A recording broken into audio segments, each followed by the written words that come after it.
Hello, my name is James Davis from upad.co.uk. Thank you for joining us on one of our videos. Today I'm joined by Ray Boulger from John Charcol Independent Mortgage Brokers.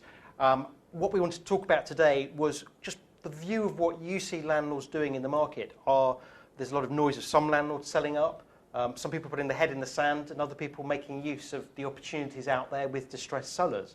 From John Charcol's perspective of what you're seeing, is there a trend of what's happening in the UK? Is there a different thing in London compared to the rest of the UK? Well, clearly the London market is very different, but in terms of general trends, it's very clear if you look at the mortgage lending figures that since the changes in the income tax rules in particular, the split between purchase and remortgage business has changed dramatically, and now remortgage business on BuyToLets is 2 to 3 times, nearly 3 times purchase business. Right. So there's definitely been a sharp fall off in purchase business, and all landlords will be very aware of why that's happening.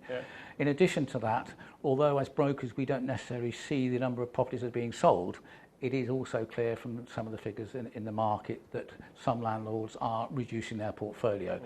So although in the short term this doesn't seem to have had too much impact on rent levels, in the long term, clearly, if one has less net purchases by landlords, that's going to have an effect unless the supply is replaced with some other supply. And I think there are areas of the market where that's happening. We're seeing more build-to-let, for example, and more institutional lenders coming in.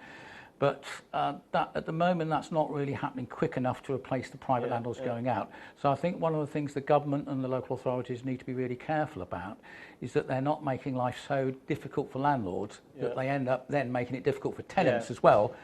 Because we see way more tenants chasing an individual property. There's a complete imbalancement between supply and demand in terms of the amount of tenants out there versus rental properties.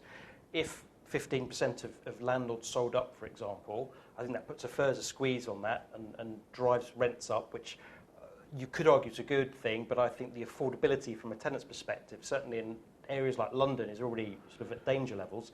I think it's just these areas that we all need to think about. There's not a straight and fast rule of what we should do, but just to be aware of, I guess. Absolutely. I mean, ultimately, supply and demand is going to derive rent levels, unless, of course, you get rent controls, which Sadiq Khan is proposing in London. Now, in the short term, tenants may think, fantastic, rent controls means our rent's not going to go up. In the long term, they won't thank him because inevitably that will reduce the supply of properties even further. And there's plenty of historical evidence on all sorts of things to show that once you control the price of anything, any short-term benefit is rapidly disappears later on. I smile. My grandfather was around when there was rent controls in the past, so I've heard all of those stories when I was a young boy. Ray, thank you very much for joining us on one of our videos. Thank you all for watching. Look forward to seeing you on another webinar in the future.